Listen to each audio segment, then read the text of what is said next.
એ પરિવાર છે, જે લોકો પોતાના સંતાનોને ખોવ્યા છે, જે એ માસૂમ ભૂલકાઓને ખોયા છે, કે જે પરીક્ષાની તૈયારીઓ કરતાં કરતાં એમણે પોતાનો જીવ ખોયો, એ આજે પણ એ સદમામાંથી બહાર નથી નીકળી શક્યા.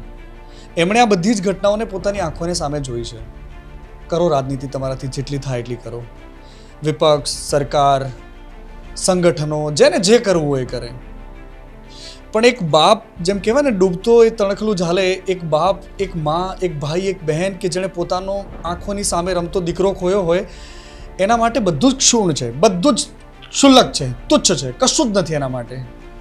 એને જ્યાં લાગે છે કે મને અહીંથી ન્યાયની ગુહાર મળે છે, મને અહીંયા કોઈક આશ્વાસન આપવાવાળું મળે છે, મારા દીકરા માટે કોઈક લડે છે, તો એ રાજ્યોના સીમાડા તોડીને ગમે ત્યાં પહોંચવા તૈયાર હોય છે. અને આવો જ એક બદનસીબ બાપ મારી સાથે છે, કે જેણે પોતાનો દીકરો ખોયો છે. પ્રશાંતભાઈ મારી સાથે છે. અને આઈ એમ સોરી પ્રશાંતભાઈ, બટ જ્યારે હું તમારી સામે આ વાત કરી રહ્યો છું, મને નથી ખબર કે હું તમારી સામે કેવી રીતે એ વાતને રજૂ કરું. I can understand. હવે તો હું આટલા દિવસે થતો જાઉં છું અને લડાઈ ચાલુ કરી જ દીધી છે, તો લડવા નીકળ્યો છું. તો પણ શું થાય છે કે જ્યારે પણ વાત શરૂ થાય ને ત્યારે એકાદ બે ક્ષણ થોડુંક ઇમોશન આવી જાય છે, પણ પછી પાછો એ જ યાદ આવે છે, લડાઈ લઈને નીકળ્યો છું, લડવાનું જ છે. હરીશ નહીં, બિલકુલ નહીં. આ મજબૂત બાપનો ઈરાદો છે, પોતાના દીકરા માટે લડવાની વાત છે. પ્રશાંતભાઈ, તમે દિલ્હીમાં રહ્યા, દિલ્હીમાં ગયા, એ આંદોલનને તમે જોયું, એ બધી જ મારે વાતો કરવી છે. પણ એક વાત મારે તમારી સામે એ કરવી છે, દીકરો જ્યારે તૈયારી કરતો હતો, એને શું બનવું, એના સપના શું હતા, થોડી મારે કહાન વિશે વાત કરવી છે. થોડી કહાન વિશે થોડી વાર તો વાત પૂરી જ નહીં થાય, કહાની તો બહુ બધી હતી. હા, પણ એનું સપનું ડૉક્ટર બનવાનું હતું, એ એનું જ હતું. અમારા ઘરમાંથી કોઈની ઈચ્છા નહોતી કે કોઈ એને જણાવ્યું નહોતું, અમે કોઈ દિવસ વિચાર્યું નહોતું. 10માના રિઝલ્ટ પછી એણે નક્કી કર્યું, બાયોલોજી લઈશ, નીટની તૈયારી કરીશ અને હું ડૉક્ટર બનીશ. બસ એ જ એનું સપનું હતું, ડૉક્ટર બનવું. બાકી એને શોખ તો બીજા ઘણા હતા, ગિટાર વગાડવો, ફૂટબોલ રમવો, કાર ચલાવવી, હોર્સ રાઇડિંગ કરવી, બધા શોખ. બાકી સપનું તો એને એની બુક્સ અને એનું સપનું ને ડૉક્ટર. ઘર સૂનું લાગતું હશે સુરત જ્યારે તમે જાઓ, અમદાવાદ જ્યારે આવો તમે. અમદાવાદ પ્રશાંતભાઈ દર્શકોને બતાવ્યું હતું, પ્રશાંતભાઈ પ્રોફેશનમાં વકીલ છે, લોયર છે. અમદાવાદમાં એમનું ઘર છે અને એમનો દીકરો અહીંયા અમદાવાદમાં રહીને તૈયારી કરતો હતો, ભણતો હતો. હું વધારે એમને દુઃખી કરવા નથી માંગતો, એટલે હું કહાની વાતો હું બહુ વધારે નહીં કરતો. હું સીધી વાત એ આંદોલનની વાતો કરવી છે, જે એ પોતે નજરોની સામે જોઈને આવ્યા છે. રાજનીતિક રોટલાઓ અલગ શેકાઈ રહ્યા છે, સત્તાધારી પાર્ટી હોય કે વિપક્ષ હોય કે જે પણ હોય. તમે બધું જ જોયું, એ શું જોયું હતું ત્યાં? બસ ત્યાં એટલું તો જોયું જ સાફ. જે છોકરાઓ છે, બાળકો છે, એ કોની માટે કરે છે? 2 છોકરાઓ કંઈક ફોરેનથી આવેલા છે, અભિજીત ફોરેનથી આવે છે, બીજા JNUના છોકરાઓ, કોઈ PhDના હોલ્ડર છે. તેમ છતાં હવે જે જનરેશન તૈયાર થઈ રહી છે એમની માટે કરે છે, લડે છે. લડ્યા પછી એમની જે અહિંસાવાદી નીતિ જોઈ છે, ગાંધીજીને તમને ભૂલાવડાવી દેવી છે. બેસીને લાઠીઓ ખાય છે તોય બેસાડે છે, પાછા ઊભા થાય છે, થોડાક આગળ ચાલે છે, પાછા બેસી જાય, પાછા લાઠીઓ મારે છે, પાછા ઊભા થાય છે. કોઈ જબરજસ્ત કોઈ હોવા નહીં, લાઠી ખાઈને બી ઊભા થઈને પાછું ચાલુ, ઊભા થઈને પાછું ચાલુ. એ પછી આખો દિવસની માર ધાડ પછી મને એમ કે હવે બધું પૂરું થઈ ગયું, અસ્તવ્યસ્ત થઈ ગયું. પાછા આવવાની ટિકિટ મેં જાતે કરાવી લીધી 21 તારીખ. તેમ છતાં 20 તારીખે રાત્રે મનમાં કંઈક ચૂકતું હતું, અધૂરું રહી ગયું, લડાઈ નહોતી. જઈને જોઉં છું જે જંતર મંતર પર સ્થળ પર બધા જ બાળકો પાછા આવે જાતે પોતાની રીતે. કોઈ કોઈને બોલાવતું નથી, કોઈએ કોઈને ફોન નથી કર્યા. નેટવર્ક તો જામ હતા, તમને ખબર, મેટ્રો સ્ટેશન બધા બાળકો વારાફરતી પાછા આવવાનું ચાલુ. બધા જાતે સાથે મળીને, કોઈ એમ નથી કહેતું તું આ કામ કર, તું આ કામ કર. અમારી જેવાને તો એમ કે અંકલ તમે બેસો, સર તમે બેસો. જાતે ઝાડુ લઈને સાફ કરે, જાતે પાછું સ્ટેજ ઊભું કરે, જાતે બધા જ ફોટા કહાનનો હોય કે ગાંધીજીનો બધાનો ફોટા સાફ કરીને પૂરા આદર સાથે વળી પાછું એ જ અને એ જ આંદોલન. જો છોકરાઓ લડી શકતા હોય, બાળકો લડી શકતા હોય, તો આપણે શું કરીએ છીએ?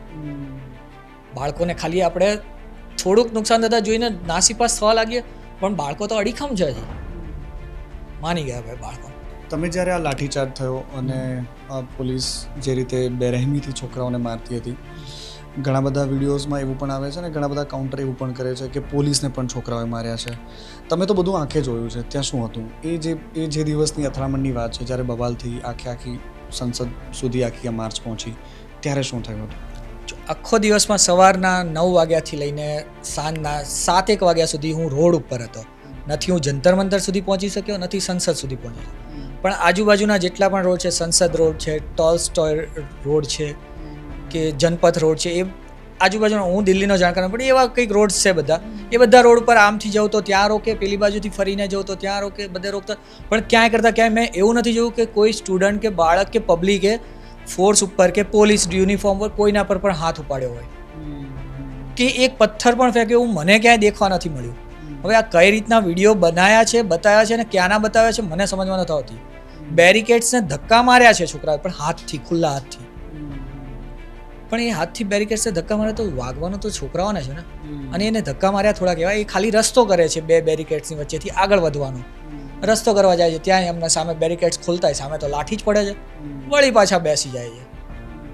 પછી પાછો 2 છોકરા બેસી ગયા, પાછળથી બીજા 4 છોકરા આવ્યા, એ આગળ વધ્યા. તો એને ધમાલ કરી કહેવાય.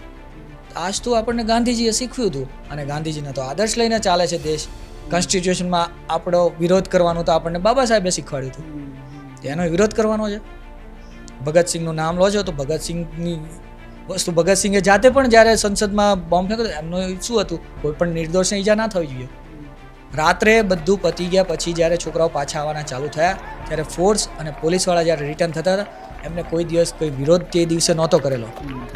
તાલીઓથી વધાવીને એમને ખાલી એટલું જ કીધું, તમે તમારી ડ્યુટી બહુ સારી રીતના બજાવી છે. તમારો એક વિડીયો આવ્યો જેમાં તમે એવું એ મંચની સામેથી તમે એવું કહેતા હતા કે હું પણ ભાજપનો સમર્થક રહ્યો છું, પણ મારો દીકરો ખોયો છે મેં. જી, કોઈ પણ પાર્ટીની વિચારધારા માણસ જ્યારે વિચારતો થાય ત્યારે રાખતો હોય, મારી પર્સનલ વિચારધારા હતી. એના વિશે તો મેં ખાલી વાત કરી બોલવામાં, પણ એનું રીઝન મને એટલા માટે લાગ્યું કે ભાઈ અત્યારે બોલવું જોઈએ, કેમ કે આ પાર્ટી સંપૂર્ણપણે સત્તા પર છે, પક્ષ સંપૂર્ણપણે સત્તા પર છે.